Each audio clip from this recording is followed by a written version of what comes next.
पितामह भीष्म का श्री कृष्ण स्तुति करते हुए प्राण त्याग और उसके बाद की घटना जानते हैं आगे। श्री गणेशाय नमः। ओम नमो भगवते वासुदेवाय। मुनिगण नृपवर्य संकुलेन्तः सदसि युधिष्ठिर राजसूय एषाम् अर्हणमुपपेद ईक्षणीयो मम दृशि गोचर एष आविरात्मा। युधिष्ठिर के राजसूय यज्ञ की उस सभा में जो महान मुनियों और श्रेष्ठ राजाओं से भरी हुई थी, इन भगवान श्री कृष्ण ने सबके द्वारा सर्वोच्च सम्मान अग्र पूजा प्राप्त की थी। वही अत्यंत दर्शन योग्य साक्षात प्रकट हुए परमात्मा आज मेरे नेत्रों के सामने उपस्थित हैं। तमी मम हमजम शरीर भाजाम हृदि हृदि धिष्टमात्म कल्पितानां प्रतिदृशमीव नैकधार्कमेकं समधि गतोस्मि विधुत भेद मोहः। मैंने अब इस प्रत्यक्ष विराजमान अजन्मा भगवान को भली भांति जान लिया है। वे सभी शरीरधारी जीवों के हृदय में स्थित हैं। जैसे एक ही सूर्य विभिन्न लोगों को अलग अलग दिखाई देता है, वैसे ही एक परमात्मा अनेक रूपों में प्रतीत होते हैं। अब मेरा भेद बुद्धि का मोह पूर्णतः दूर हो गया है।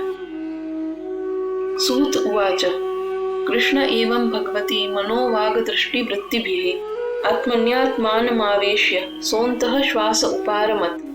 सूत जी बोले, इस प्रकार भीष्म पितामह ने अपने मन, वाणी, दृष्टि और उनकी समस्त प्रवृत्तियों को भगवान श्री कृष्ण में पूर्णतः स्थिर कर दिया। अपने संपूर्ण अस्तित्व को परमात्मा में समर्पित करके उन्होंने प्राणों की गति को रोक दिया और शरीर का त्याग कर दिया। संपद्यमानमाज्ञाय भीष्मं ब्रह्मणि निष्कले सर्वे बभूवस्ते तृष्णिं भयांसिव दिनात्यये। जब सबने देखा कि भीष्म पितामह अखंड ब्रह्म स्वरूप परमात्मा में लीन हो रहे हैं, तब वहां उपस्थित सभी लोग मौन हो गए, जैसे दिन समाप्त होने पर पक्षी शांत हो जाते हैं। तत्र दुन्दुभयो नेदुर्देव मानववादिताः शशंसुः साध्वो राज्ञां खात्पेतुः पुष्पवृष्टयः। उस समय देवताओं और मनुष्यों द्वारा बजाए गए दिव्य दुन्दुभि नगाड़े गूंज उठे। साधुजन भीष्म पितामह की प्रशंसा करने लगे और आकाश से पुष्पों की वर्षा होने लगी। तस्य निर्हरणादीनि संपरेतस्य भार्गव युधिष्ठिरः कारयित्वा मुहूर्तं दुःखितोऽभवत्। हे भार्गव, भीष्म पितामह के देह त्याग के पश्चात युधिष्ठिर ने उनके अंत्येष्टि संस्कार जैसे शव को ले जाना आदि सभी कर्तव्यों को संपन्न कराया। इसके बाद वे कुछ समय तक अत्यंत शोकाकुल रहे।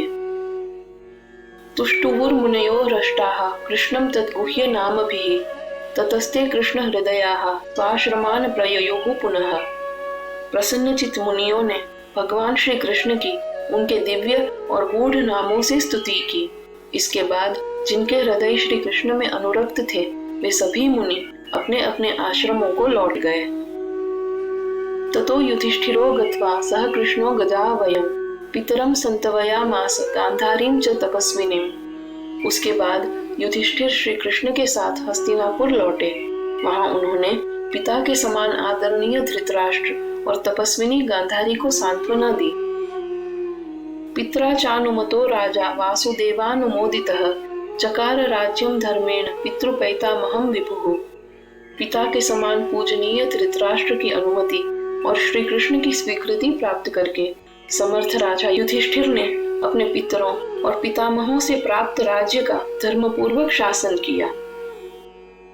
इति श्रीमद्भागवते महापुराणे पारमहंस्यां संहितायां प्रथम स्कंधे युधिष्ठिर राज्य प्रलंबो नाम नवमो अध्यायः। इस प्रकार परमहंसों के लिए रचित महापुराण श्रीमद् भागवत की संहिता के प्रथम स्कंद का युधिष्ठिर को राज्य प्राप्ति नामक 9वां अध्याय समाप्त हुआ। श्री कृष्णार्पणमस्तु।